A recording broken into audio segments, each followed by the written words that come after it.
we go. Hello and welcome to this edition of FOF Live.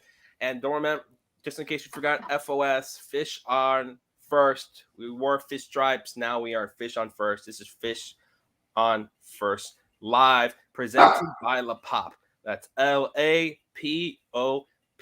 As always, here's our panel and our special guest. For our panel, we have Mr. Eli Sussman and our special guest, the heart and soul of Marlins Twitter, the heart and soul of the Marlins, and the creator of the home run chain, LMF, Chase Blake, loud Marlins fan. Chase, it is great to have you on here tonight. It's a pleasure to be here. Thank you again for this wonderful Monday invite. Yeah, of course. The pleasure is ours. Tonight, we're going to be covering the Royals against the Marlins. Should be a really interesting matchup. But again, for the Marlins, they are facing one of the bottom tier teams in Major League Baseball and are just coming off sweeping probably the worst team in baseball over the past 30 years or so in the Oakland Athletics. 3-0 against them. You had Arraez with just such a great start. You had home runs. You had great matchups there. And most important, Miami were scoring runs. You see there 4, 12, and 7. Really great to see that from the Fish. Eli, overall thoughts on the Oakland Athletics? Wasn't as we hoped for? Were you maybe a little disappointed? What were the thoughts? We all know it was probably going to be a sweep, win the series, but was it as you expected? Yeah, pretty much. The simple way to put it, 24 innings that they actually came to the plate. They didn't have to bat in the bottom of the ninth because they were winning all these games, but they batted 24 times, the Marlins, and they scored 23 runs. If you're scoring a run an inning, that's fantastic. That is far above and beyond. This is the best offensive series the Marlins have had. That includes the time they went to Coors not that long ago. The offense was even clicking at a higher level in this series than that one. This was kind of a realistic best case scenario. It is hard to go into any series expecting a sweep, no matter how weak the opponent is, no matter how the matchups line up. And for them to pull it off and really to only break a sweat in that final game because of some very unusual events, you can't help but be just really satisfied with how this all played out. They erupted in that middle game.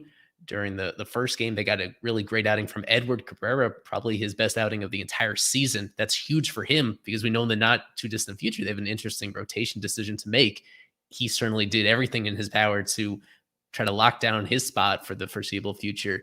And then the final game, that was the one game you had to sweat out, with Sandy allowing 5 runs in an inning for only the second time this season. But to do it in a way where it felt so frustrating. Some of it was kind of on his own. He exacerbated the issues with his defensive shortcomings, holding on runners, throwing a ball away. And it looked like he was in his own head. To see him recover and flush that third inning and be almost perfect the rest of the way after that, they won the game in part because their offense was able to get something done against a terrible A's pitching staff.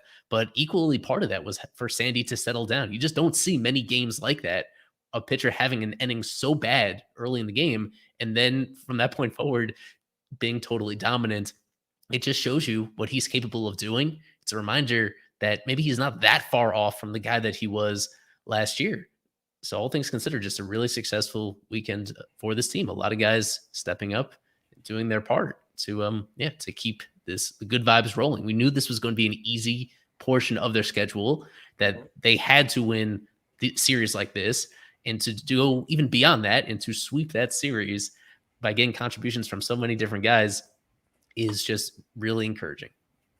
Yeah, and we'll go from each game to each game. We'll start with the first one. You mentioned Eddie Cabrera, but another player to mention, Jesus Sanchez, going 3 for 4, 2 RBIs, a home run. Really great performance there from him to really launch the Marlins over the A's. Chase, tell me a little bit what you saw from that first game, from Eddie's start, from getting maybe the 4 runs against the A's, which maybe some people thought was just not enough when you play the A's. You thought, you win by 8, 9, 10, just to score 4. How are you looking at that first game for the Fish against Oakland? Well, Jesus Sanchez really set the tone for the series in his first at bat with the 2-run home run. It took the pressure off Cabrera, who let's face it, has walked too many batters this season, but it really didn't matter with them setting the tone. And then he gets the 4-0 victory. And, you're just happy with his performance. And as you had mentioned before, Eli, he is going to be one of the guys that may get sent down, or not sent down, but maybe traded. And he performs pretty well there. So really, overall, they set the tone. Jesus Sanchez, can't be happier than him. And really, you get a 4-0 victory over any team, whether they're great or only with 12 wins. It's a victory for everybody. Yeah, again with Eddie, a really great performance from him there. 6 innings, 4 hits, 0 earned runs, 10 Ks, and probably the best number of them all, limiting his walk to only 1. Talking to Skip after, mentioning that it was really great to see Eddie lowering his walks, and he's been doing that over the course of his last couple starts. Eli, just going from Eddie from that game, we had Chargois, Nardi, Tanner Scott coming in, combining for 5 strikeouts, 0 earned runs. How was the bullpen after that Eddie Cabrera start of those 6 innings? They just kept it rolling in there. They sliced through the mighty middle of the order with JJ Bleday. Ooh, homecoming.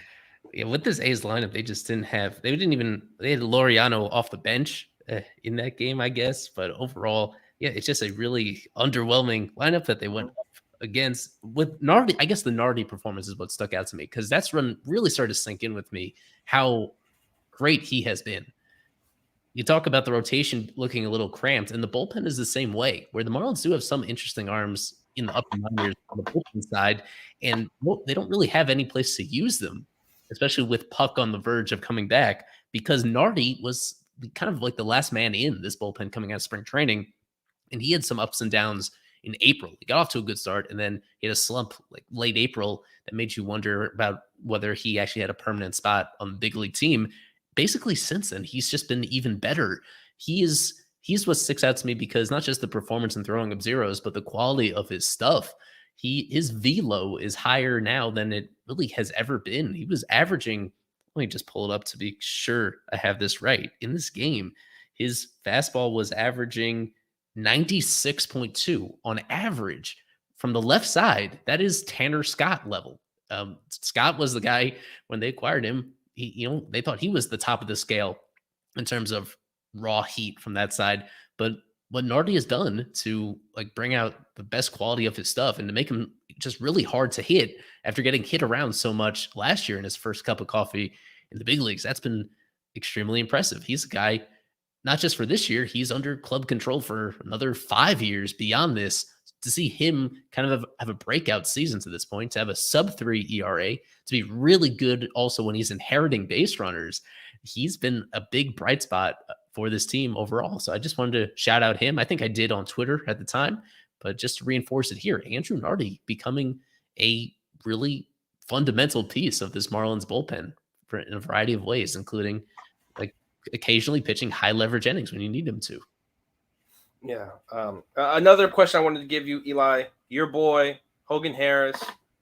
How'd you see him? Because you're, I believe, his biggest stan on Twitter. You're his biggest fan out there. Well, what did you see from him really quick? Well, I had seen just one outing of him. By chance, I had turned on his start that he made the previous weekend against the Astros, and he dominated them in the same situation. He came in after an opener and then shoved from there. And in this case, he was pretty good. He came in, I believe it was right after that first inning, and he put up 3 zeros.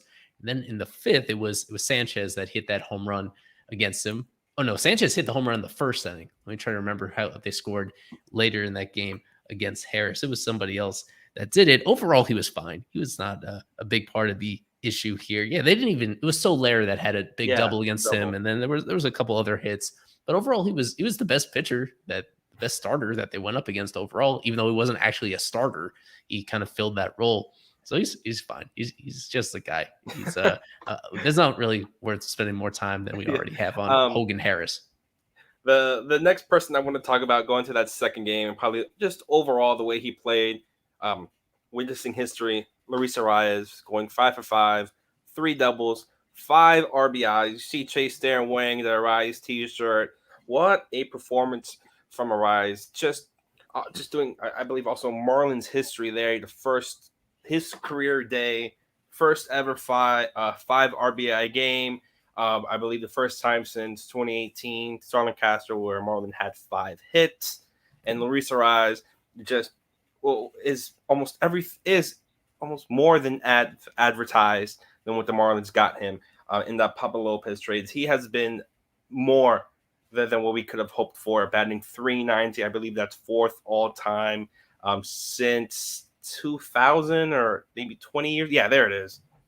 Yeah, tied 3rd with Todd Helton, Chipper Jones, and Joe Mauer. And when you're ever on a list with guys like that, everyone there for sure, Hall of Famer, Joe Mauer, Chipper, Helton, it's definitely a great one to be on. And especially in Lone Depot Park, Pitchers Park, it's even more impressive. Chase, you're wearing his t-shirt. You were there. Talk to me a little bit about the Arraez 5-for-5 game. I mean, it's history, right? It's his first time in his career he's done it. Coming off the cycle he did for the Marlins earlier in the season, this is just as good, if not better, than hitting a cycle. You know, you go 4 for 5. I think it was 2 doubles, 3 singles in that. It just a wonderful performance by a player that really, did anybody know his name last year who's just a general baseball fan or a casual baseball fan? Probably not. You make that trade with Pablo and you're wondering who you got back. And this guy is performing to greater extents than anybody could have been pleased with. So as a loud Marlins fan, I'm excited for him. Happy he's on this team, and I hope he gets the nod at the starting second baseman on the All-Star team. Yeah, what I want to say on Arraez, the reason why that trade was a little suspect is, although he was the reigning AL batting title winner. That's nice, but this is on a totally different level. Last year, he hit .316, and for his career with the Twins, he was hitting .314 with like almost no power and very little else besides singles.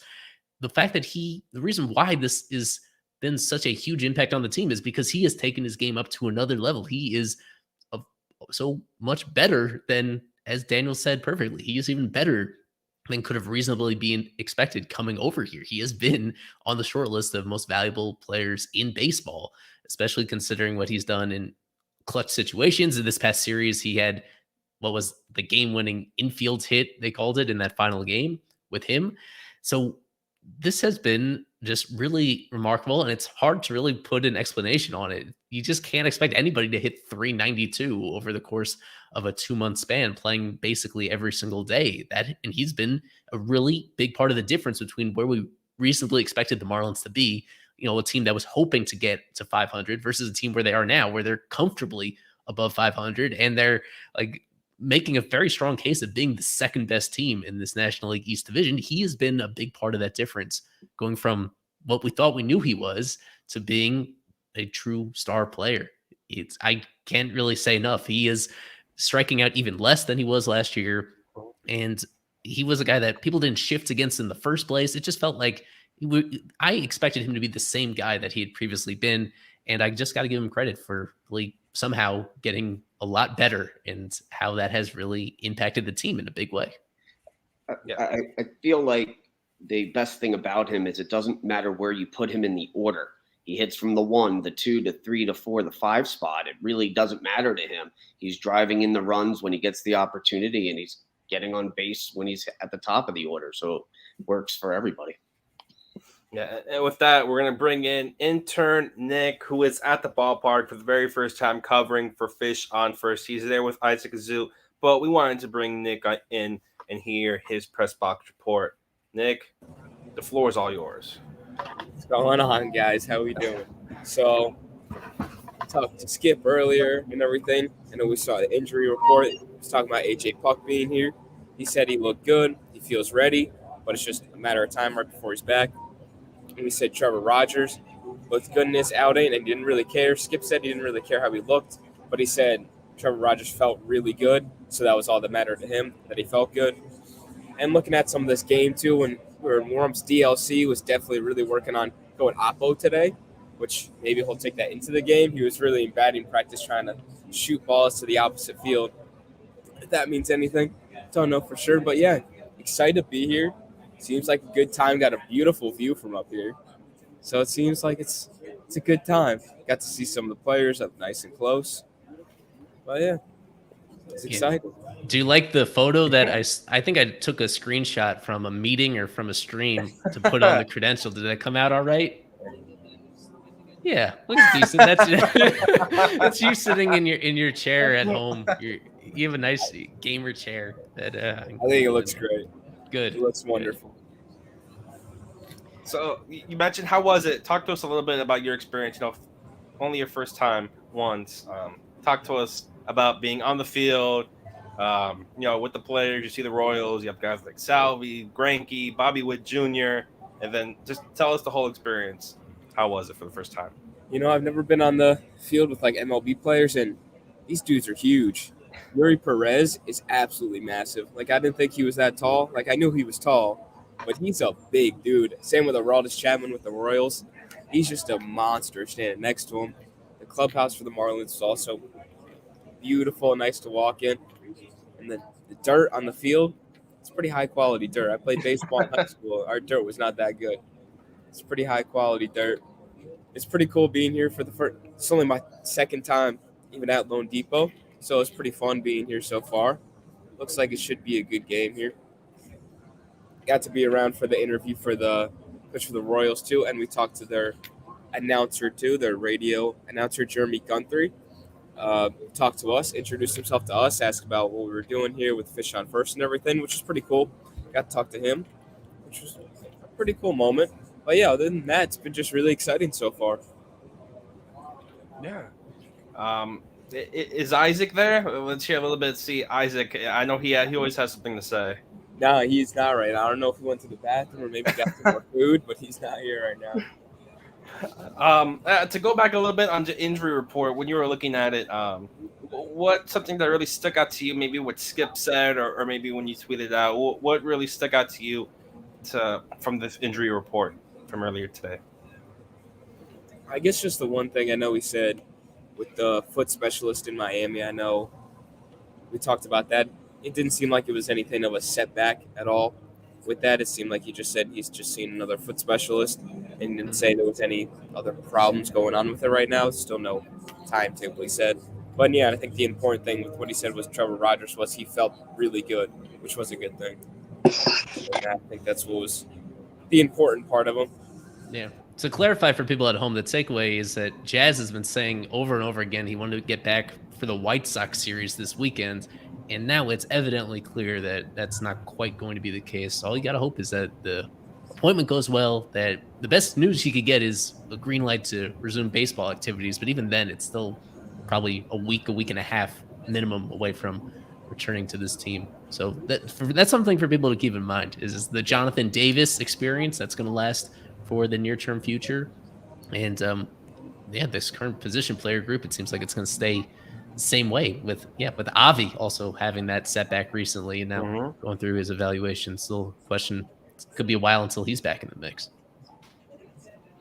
Yeah. Nick, while you're there, tell us your prediction for tonight, who you have winning the series and your MVP. He recorded a video for you. Oh, we got a video? Let's go. Yes. Him and Isaac, they recorded their prediction time video. We'll throw that at the end of it. Okay, perfect. Yeah, a different style than Kevin, more concise, I would say, than the ones that we normally get from the box. But yeah, other than that, enjoy your experience over there, and we'll have stuff on the site from Nick later tonight. FishOnFirst.com. I appreciate it. Have a good one, guys. Perfect. Well, I want to go back a little bit to that first game, or I should say the last series, the last game. I wanted to go ahead and talk about one player in particular, and that is Yuli Gurriel, who had just a really great performance there and has been consistently producing these performances that should be getting him some more playing time. You look at his batting average, 291, OPS 790. Just when you look at him, then you also look at Garrett Cooper, who practically just won the game for the Marlins. It really looks like, who do the Marlins start at first base? Do they want to have Cooper DH? Do they want to have Jorge Soler in the outfield? Chase, talk to me a little bit what you're seeing from Yuli and Garrett Cooper in the entirety of the first base position. You're getting a lot out of Yuli that you probably didn't expect. I think that a lot of fans expected them to bring him in. They were a little off on money on the off season. He wanted more. They wanted to pay less for the older player that he is, being in his late 30s. But he's really surprised a lot of fans. He's surprised the team probably. They're using him a lot more than they probably had thought they would. They used him as a platoon, right? So with Coop going down with the ear infection for a couple weeks there, he started to get more playing time. Same thing's happening now, and he's overperforming for what at least I expected from him. And you can't be more happy. As far as Coop, I mean, Coop is Coop. When he's on, he's always been that same player that you can trust to drive in that game-winning home run or the late RBI when he comes up to bat. So when it comes down to a fully healthy squad, you know, I like having both of them here. As far as who would I play, I got to go with Coop, to be honest with you. It has been interesting to see that the playing time is split down the middle between Cooper and Yuli to this point in the season, almost identical in terms of games played and plate appearances because of those, as Chase referred to, Coop missing a little time with that ear issue once going on the IL, and then most recently essentially missing 4 games in a row while he was getting back to as close to 100% as possible. And in that equal playing time, Yuli has outperformed him. He continues to, we touched on this on the spaces last night, is he's just performing exactly the way that he has historically, even though he's about to turn 39 years old. He's at a stage where guys just don't play Major League Baseball at that age, and you expect the physical declines to just get in the way of them being who they used to be, and he is defying that. I don't know how he's doing that. You just hope he's doing it completely clean, because this is unusual. There are not that many guys, and he's one of the older players in baseball, and yet he's still an above average hitter. The defense has been mixed. I'd say at his best, he's an upgrade over Cooper defensively, but there've been, some moments in there not that great. But all things considered, he has been another guy that has, in the same way that Arraez has gone from being a great player to being like as good as any hitter on the team, Gurriel has gone from being somebody that you didn't expect much from at all to being a pretty key part of this team. I was thinking entering this year that we'd reach a point where you'd think Gurriel's replaceable on this roster. And now I don't know when that moment or if that moment is going to come during the year. He's been that good. Finally, from this game, I did want to touch on Sandy, because we did have a couple other takes in here, understandably, about his season overall in the way that he was performing here. I mean, with him, what has been the common thread in a lot of his struggles this year is late in games, he seems to fall apart for one way or the other. He either gets hit around way more than you'd expect, or he sometimes just struggles with his control and he loses the zone. So that's another reason why, even though in this outing, even if it's 5 runs and they're all earned and it looks bad, I still think it's fine. I still think there's reasons to be, there's still like lots of shared DNA between 2023 Sandy and 2022 Sandy that make me think he's going to get together. And then more specifically on the booing situation, for him to, during that 5th inning, coming off the mound, for him to be greeted that way from the fans, seeing him feeling at the moment that he was letting that game slip away, that was pretty surprising to see people respond that way. I'm sure, Chase, you have an opinion on fan conduct when somebody struggles like that. If you were in the ballpark for yesterday's game and he gave up those 5 runs, do you understand why people would reach the point of booing him in that situation? I understand that the casual fan who attended no games in the last couple seasons would get pretty angry at a performance like they saw. Look, if that was Johnny Cueto or a player that hasn't earned his quote-unquote stripes on this team here, right, then yes, you can boo him off the field, but not Sandy Alcantara. Your Cy Young winning ace on your team just from a couple months to last season ago. This is a guy who you can trust, and he has built up the respect of the fan. So to boo him off the field was just totally disrespectful, and it should not happen to him of any other player on the Marlins. Yeah, I think, booing probably not the really best thing to go about there, but just to play devil's advocate, maybe for the fans, maybe to give any reason why, maybe Sandy, I don't know, it's just the way he's been playing. It's just something to really think about. Just why has Sandy been like this? How come Sandy now? He has an ERA over 5.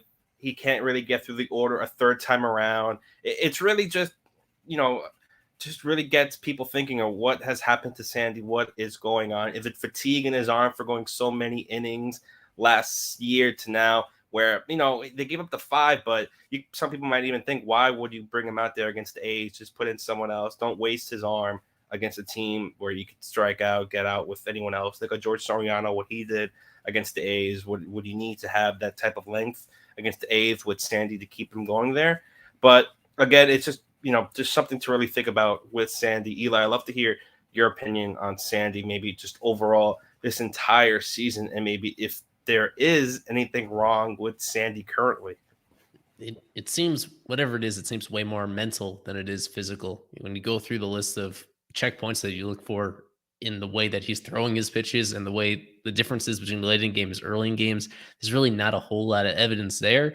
One thing that I believe was just brought up on the last broadcast, maybe by Jeff Nelson, I think he was the analyst for that TV game yesterday, is that Sandy doesn't really even take those half measures to control the running game. We know he's really slow to the plate, and for all the flack that Stallings gets for being unable to throw, it's both of them are kind of equally complicit in that issue.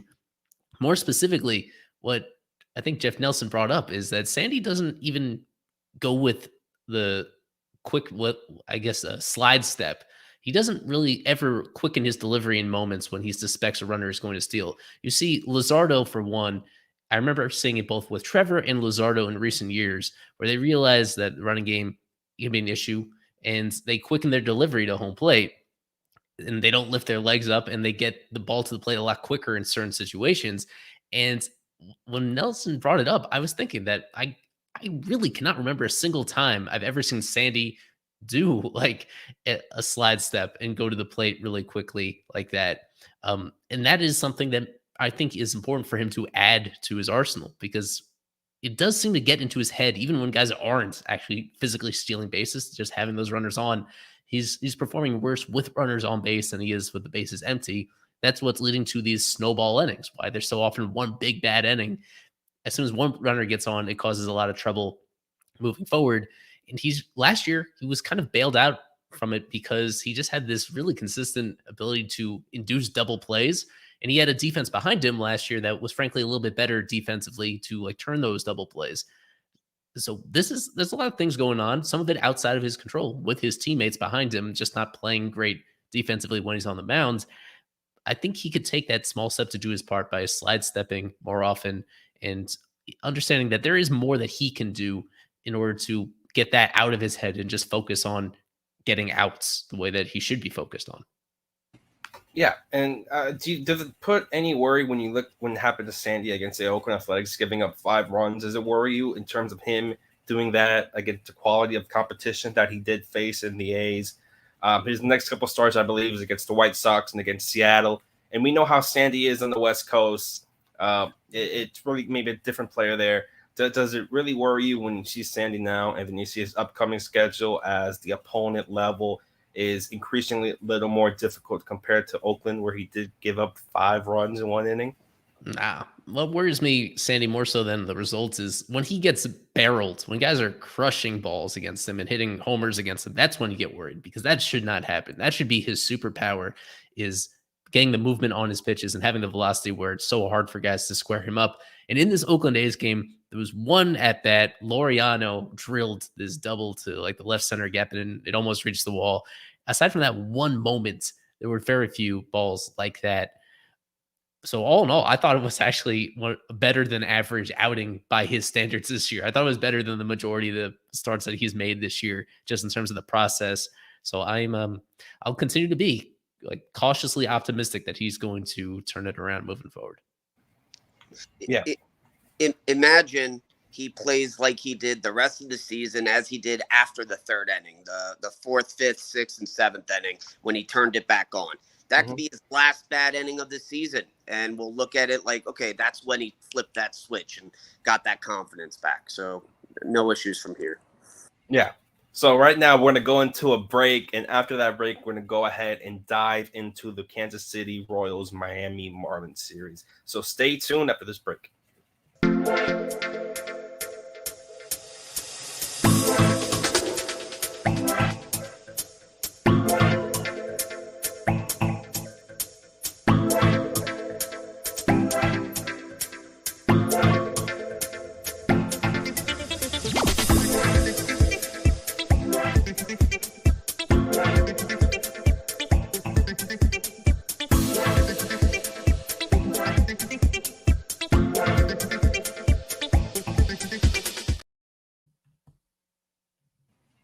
And we are back.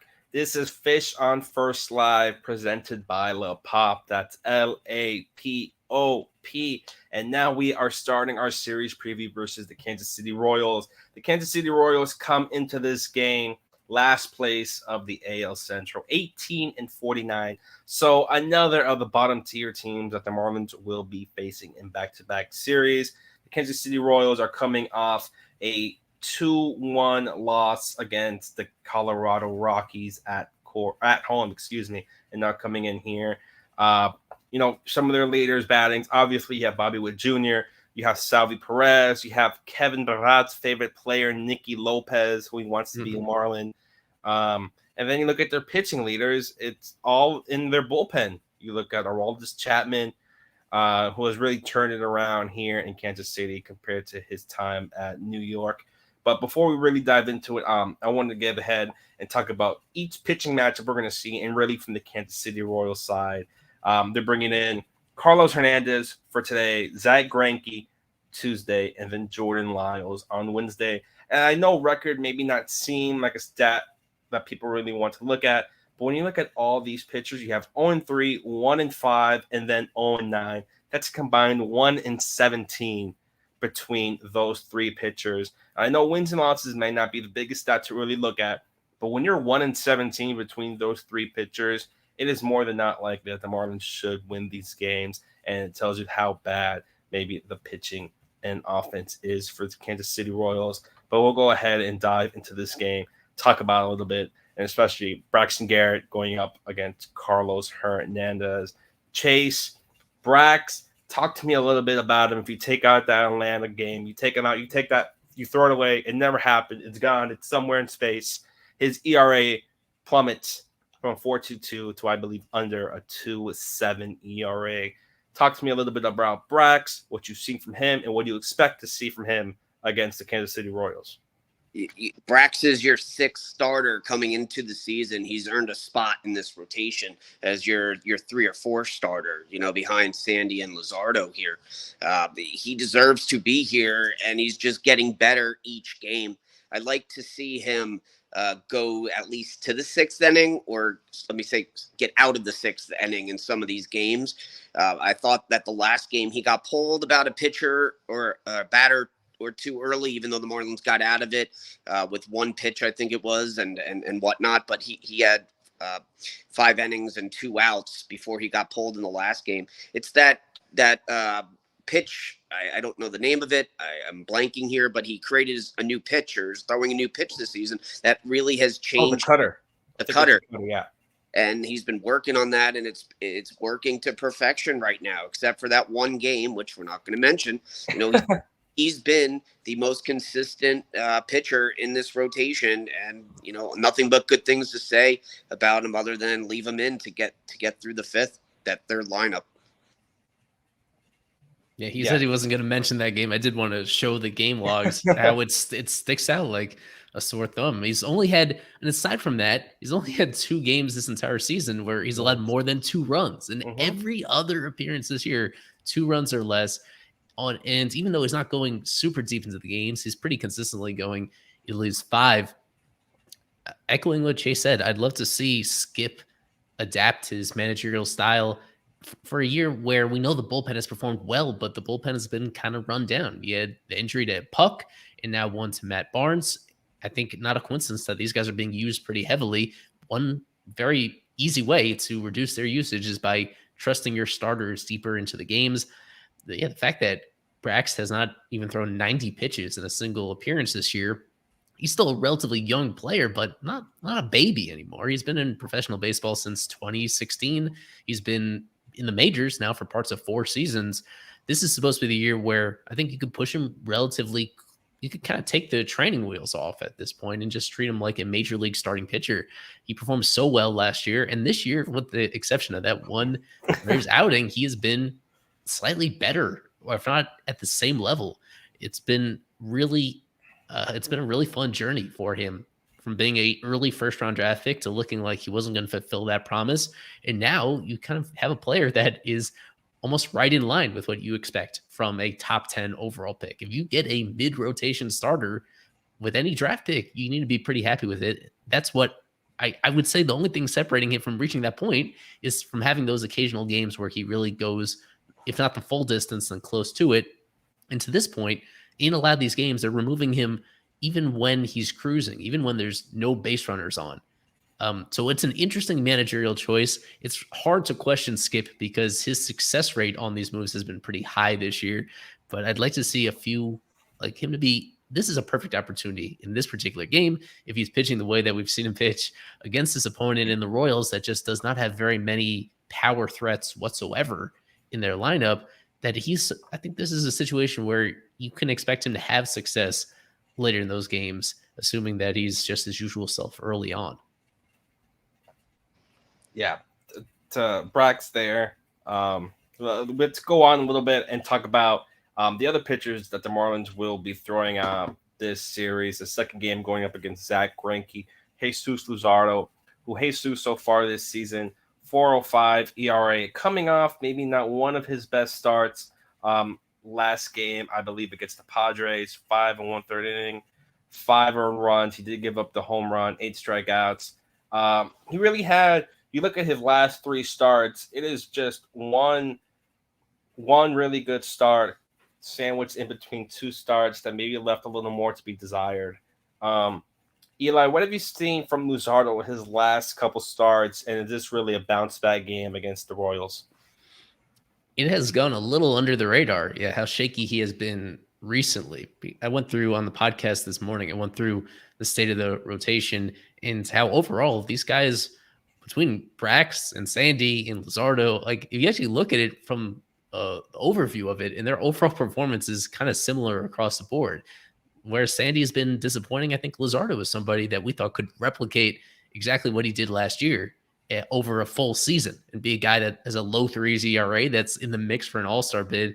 And the last few outings have kind of taken him out of being an all-star candidate because of how it's just surprising to see him give up as many hits as he does with the quality of his stuff and with the fact that he has so many different pitches that he could get guys outs with. The way that he's improved his changeup since the start of last year and the ability for him to command his fastball at times at a really high level, it really is like hard to square with the fact that you could just go as simple as batting average. Last year, he led a 191 batting average to opponents, and this year he's getting hit at a 270 clip. That's a pretty big difference, despite having the same quality of stuff. The OPS against him was 600 last year, and now it's almost 800 this year. So for him to just be so surprisingly hittable, to be anywhere close to the fact that he's more hittable than the average starter, I could not have seen that coming for the fact that he's been healthy to this point in the season. Just like Sandy, he has had those issues later in games where it's usually early on he's cruising. He'll throw up zeros almost every time through the first couple innings. The most recent one must have been against the Padres, right? That Padres start where things kind of got away in the middle innings. And he was looking solid early on before they slipped away. So I don't have a great solution other than perhaps like to trust your stuff and trust your ability to get guys to chase stuff out of the zone. Throw pitches, they call it going from strikes to balls with the pitches that you throw where it looks like a strike and then ends up out of the zone. But if you're sequencing it the right way and it's moving as nasty as you're capable of throwing it, then guys will chase it outside the zone. I think that's the only thing I would look towards in particular is him getting trusting himself to get more chases out of the zone, because right now, for him to get hit as hard as he is really, we've set pretty high standards for him. That's not really acceptable or understandable for somebody that has his ability. I think he should be better than that. And it starts with locating those pitches in a more like thoughtful way. It's like the tale of two Luzardos, right? In every game. Last game, for example, versus the Padres, his first, I think, 2 innings were lights out. You get into the third and he starts walking people. You know, that's a big issue. At least last game was the walks. I think he walked three in a row in the inning he came out, and all those runs were scored, even though they were hit off one of the bullpen guys. I think it was Barnes. But Luzardo has the potential, and he's shown it to be just as good or one of the best in the rotation, up there with Sandy and up there with pitchers of the past and Pablo, right? But he's young, he's going to grow, and we just got to keep going through the good and bad times until he perfects himself. He's under contract for another 4 years. So let's get the best out of him, and hopefully today we get the best. Yeah, the Marlins for sure will need the best. Another player they will need the best from, to go off this little tangent on the pitchers, Eddie Cabrera, 4.5 ERA, has lots of peaks and valleys, and we did have one of the peaks, howbeit against the Oakland Athletics, 10 strikeouts, minimal walks. Eddie Cabrera is one of those guys where he has that all-star potential. He has the potential to be up to even win or be in contention for a Cy Young down the road, just on his pitch mix alone and what he's able to do with it. Chase, we talked about Eddie earlier against the Athletics. Eddie gets another start against a team that's towards the bottom of the league. What do you expect from him in those coming days? And really, what can Eddie do to just get himself to the potential that we all see in him?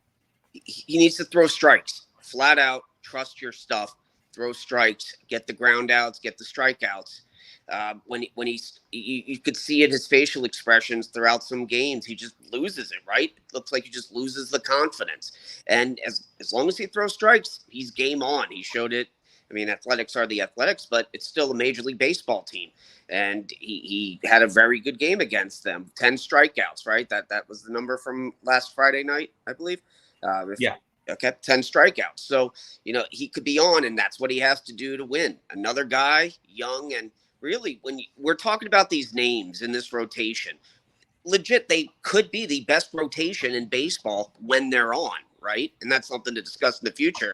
But as far as him individually in this series, again, you're going a guy against Jordan Lyles, who's 0-9 with a 6.89 ERA, only 53 strikeouts himself. You should be able to win this game and outdo him. Yeah. To go from that, and there's Eddie Cabrera start there. Really great performance. I was there with him in the clubhouse, and really great to see there. You could tell he's really relieved from that performance. And one really thing he did differently in that start compared to others, he was wearing the do-rag instead of letting his braids drop down. That I think I'm gonna have Noah on that for stats. I think it was the first. Yeah, look at the splits between where's his hair in that regard. I just want to note that the Royals, not just a bad team, but they're really overly aggressive hitting team. They're, I think, second lowest in the majors in walk rate. They don't take walks, and Edward, when things go really bad for him, it's because he's just putting too many free guys on. So as long as he's anywhere close to the zone, I would expect him. This is another favorable matchup for him. So you want the way that this lines up. I remind people, you can't expect to win every single game against crappy teams, but it's realistic to expect the Marlins to be favored in just about every individual game, just because these teams have pretty apparent weaknesses that should be easy to game plan for. It just comes down to executing that game plan. Yeah. Now to go ahead before lineups, I want to, they are playing against the Royals. We do have to talk about some of their players, what we expect from them, what fans should expect when watching them, what the Marlins could do to potentially stop them. Of course, led by Bobby Witt Jr., Salvador Perez, who is having somewhat of a comeback season, who leads the team in OPS. He leads the team in home runs. It's the Salvador Perez that people are used to seeing those years ago. But again, defensively, catch position is not really what the Royals would have hoped for.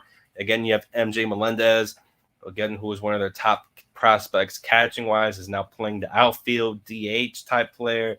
But I think when I think of the Royals, obviously Bobby Witt. To me, it's really the bullpen, and it comes out to two players. It has Aroldis Chapman, and then another player who's in trade talks right now, Scott Barlow. I think Scott Barlow is one of the most underrated relievers in baseball, and even someone that if the Marlins wanted to do it, they're going to see him this series. Maybe that's someone to really look at. Scott Barlow has had a pretty great couple of seasons in Kansas City and can really come into the Marlins bullpen. But again, for me, those are really players I would be looking at if I were the Marlins this series. And also fans looking at Eli, looking at the Royals, who really stands out to you? Maybe who's a little underrated that maybe Marlins fans, I don't want to say worry about, but should really have their eyes on.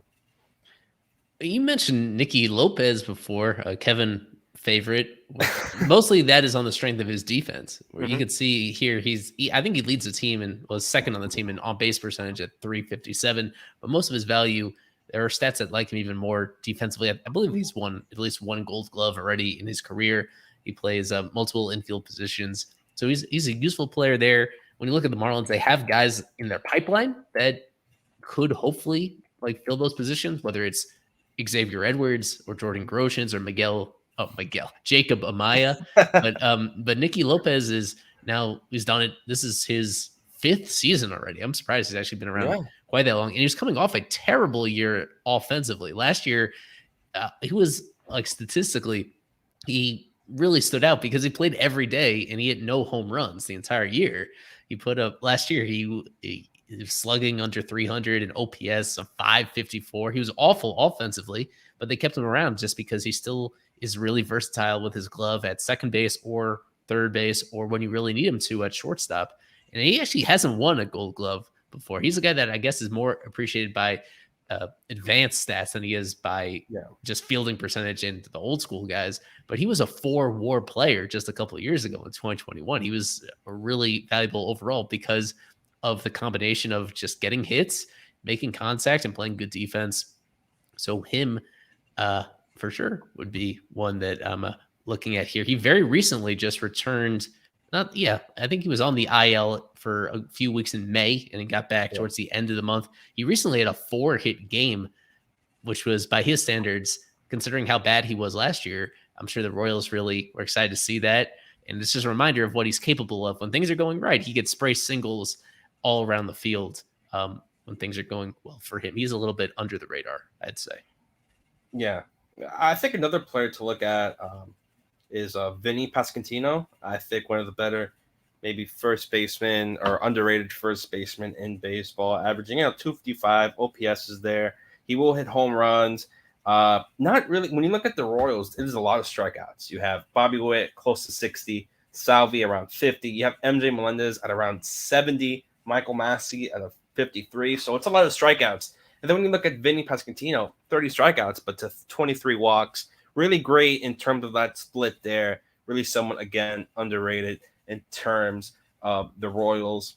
And before we head into lineups, I did want to mention that there is a former Marlin on the Royals, and I want Chase and Eli to guess on who it is. Wow. A former Major League Marlin, you're saying? Former with a name. It is when you know, you'd be like, oh, okay. It's name value. Well, maybe not that much value. I think I know this one. I'll let you go for it, Eli. I believe I saw him get called up just a few weeks ago. Is it Nick Whitgren? Yes, go! Yes, there you go. I was Nick thinking Whitgren. he's on Texas, so I knew it was Nick something, but you got me With there. 5 innings and a 7.20 ERA, but that's neither here nor there. Nick Whitgren, former Marlin. He's a nice guy. I got to know him a little bit a few years ago when he was still with the team, and I remember being really annoyed when they DFA'd him right before spring training started one year, and in return they got this just a worse version of him. It was one of those deals where it's like there's no way to win the deal. All they got was a journeyman minor league reliever who was out of the system like a year later. Jordan Milbrath, I think his name was. It was one of those deals that was so marginal. And with all due respect to Whitgren, it's not like he has really made them regret it all that much. He's been okay. He's had a few decent years with Cleveland after that, and then he went to St. Louis. And like overall, it's a very marginal move. But I do vividly remember him as a Marlin for a few years, and then what he's been since. It's good to see him back in the big leagues. I would think that he has a chance to stick around this team the rest of the year, especially as Daniel mentioned, if Barlow gets traded, if Chapman gets traded, this is the team. You can see it right there in the standings, as they're in probably the weakest division in baseball, and yet they're still 12 and a half games back. They're going to be pretty clear sellers here, and that's where journeymen like Whitgren can get their opportunity to stick around. To go back a little bit before we get into lineups, I do want to shout out here Tyler, Royals fan, coming in, looking at us, talking about Michael Massey. I was looking at the stats, really showed out against Washington and St. Louis, but really fell off a little bit. Colorado, again, someone to look at. And then maybe I heard Nick Prado was also having a pretty good week or so. But yeah, let's get a little bit into lineups. Let's see what the Marlins are putting out there so people can see before predictions, and what the Royals are going to bring out to Lone Depot Park. Chase, what are you showing us while we wait for lineups? Here's today's baseball card lineup right here. I put this out every day on Twitter. I have every player mostly with a signed baseball card that I throw. Ooh, I need one. I do throw this out every game if you ever wanted to see baseball cards of your favorite team's lineup. And are they just everyone there, or do you have in order? Do you have it 1 through 9? I have it 1 through 9. Oh, love it. I love it. And the pitcher for every game. Well, let's go with this. Let's go our lineups with Chase. Let's get the card lineup. Chase, talk to me. Tell me, I want you to go player by player 1 through 9 for the Marlins. All right. This is only exclusive on FOF Live, people, okay? In this lineup, you have your starting second baseman, Luis Arraez. And batting second, DLC going all cruise control. Batting third, you have Garrett Cooper. Batting fourth, you have the Sanchez, Jesus Sanchez. In the middle, in batting sixth, you have Yuli Gurriel, your first baseman. Then you have your better of the two catchers, especially at hitting. Batting sixth, I should say, is Nick Fortes. Gurriel was fifth. Batting seventh, you have Joey No Gloves Wendell. Batting eighth, is John Birdie. And batting ninth is the best trade so far this season, during the season, I should say, and that is Jonathan Davis. That is today's starting. That was perfect. Chase, I want to thank you for that. That was amazing. Yeah, I'm really impressed that you got your hands on a Jonathan Davis card already. Yeah. It's been around a couple weeks. I saw that was with the Blue Jays, right? Second rookie card. Trade, I was on eBay, and the card only cost me $3.99 with shipping. I think before we get into that, I was just going to bring it up from DeMar Horselaire. I believe, Eli, he's not injured. It's more like a day off, or it's just he's getting looked at about his thumb. His thumb. Yeah, his thumb. I think they said he got dinged during his actual pinch hitting appearance. So yesterday was the kind of a scheduled day off. And then when he came in to pinch hit, got hit. So they did x-rays. The x-rays came back negative. Still, fingers crossed that it's just another day or two, and then he'll be back to normal again. But we'll see. They'll have more after the game about his status. Yeah.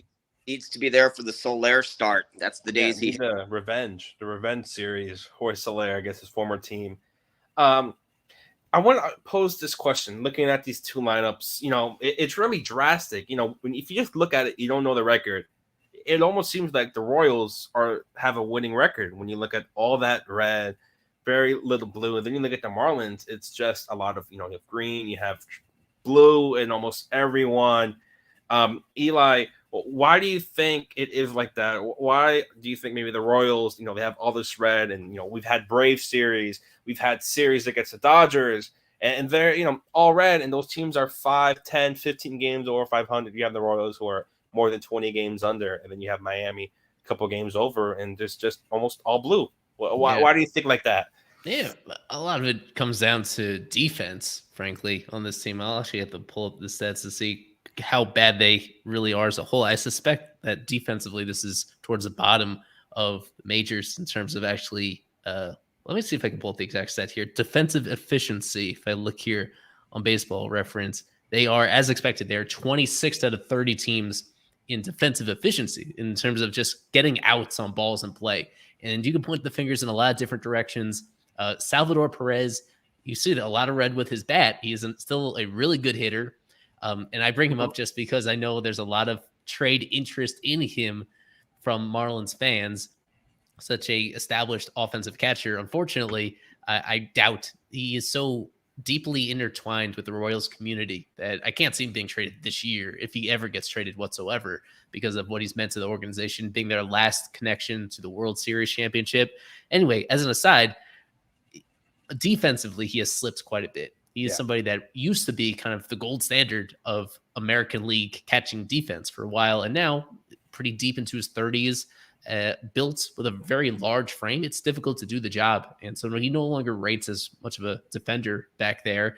And I think you can see it in the way that the Royals pitchers have performed. A lot of these guys just not developing the way that they thought they would once they reached the majors, and I think some of that has to do with the pitcher-catcher relationship.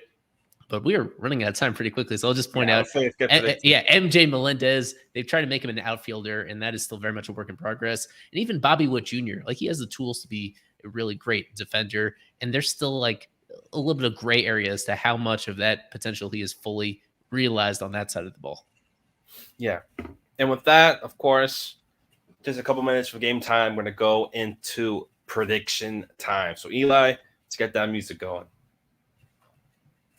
This is prediction time. It's time. And as always, with prediction time, we're going to need who wins the series and by how many games. So it could be, let's say you have Royals sweep, you have Marlins taking 2, or you can just have, Royals winning 1 or so on. And of course, for series MVP, could be from either team, can also be a hitter, could be a pitcher. As we're looking at here, it looks like a lot of Miami, a lot of confidence for the Marlins against the Kansas City Royals, and a lot of DLC and Luis Arraez. And I would recommend maybe to Savento and to Carlos Acosta. Jorge Soler is not playing. You still have time before the first pitch is thrown. I maybe he comes out, has a 4-homer game, but I would recommend just on WPA, maybe switch the Jorge Soler picks. And I remind you, before we get started, we do have a brief video from Nick and Isaac at the ballpark making their predictions. And but aside from that, one other reminder is that we made it public prediction time for this past week. But once again, now it's just for super subscribers only. So just go to our site, fishonfirst.com, to super subscribe. Chase does that, and we appreciate him $3. so much, for him and everybody else that does it. And we've been really encouraged to see everybody signing up there. So you do it directly on the site in order to participate in this before every single series the rest of the year. And we keep track of everybody's progress on our leaderboard throughout the year. Very highly competitive race right now. So without further ado, I'll make sure I got my settings right. And let's hear at the ballpark what our guys are thinking for this series between, if I have it here, I better have it here. Did I load it up? Did I load it up, or did I have to load it up one more time? Give me 6 more seconds, and then we'll get it started. That's 6 seconds for you right now to go on to Fish on First and become a super subscriber. $3. Go do it and help support this young group of good people. So go there. Yeah, here we go. All right, guys, we have our prediction ready. Nick, go ahead in your debut. Going Marlins 2 out of 3 with Brian De La Cruz MVP. Oh boy. Marlins 2 out of 3, Bobby Witt Jr. That's it. Look how concise they were. Wow, I'm surprised. I heard Bobby Witt Jr. and my head shot up like a rocket. Was not expecting that there. But again, with prediction time, you're going to start. Lead off, Chase Blake. All right. I had posted on that list, and if you did, I'm sorry. Today, the Marlins go for the win, and they will get a sweep. Yes, a sweep of the Kansas City Royals. And I'm going out of left field with who's going to be our series MVP. It is Joey No Gloves Wendell. The dude's starting to hit, and he's going to be your MVP of the series. Let's go Marlins. I love it. The card predictions. Yours truly, Mr. 10-1 when covering games. I'm going to go safe. Marlins take 2-1. Can't ever trust the Marlins in sweeping, even how bad the team might be. And I'm going to go with Luis Arraez. I think this series he's going to go ahead and have another 4-hit game. Eli. Marlins winning another series, 2 out of 3 over the Royals. My MVP, Nick Fortes, been swinging the bat really well for a while now, and I think he's going to start the majority of these games. So Nick Fortes, MVP for the Fish. All right. Short and sweet. I want to thank Chase Blake, loud Marlins fan, the loudest Marlins fan, joining us for this stream. It was really great, just the three of us talking ball. And I want to thank you again, Chase. You have an open invite whenever you want to come on. We'll figure something out. And again, also thank you for being a loyal super subscriber. Appreciate it. Thank you guys again for having me. And as always, I'm Daniel, Eli, LMF, for Nick, for Isaac at the ballpark. This is FOF Live presented by La Pop. Always go Fish.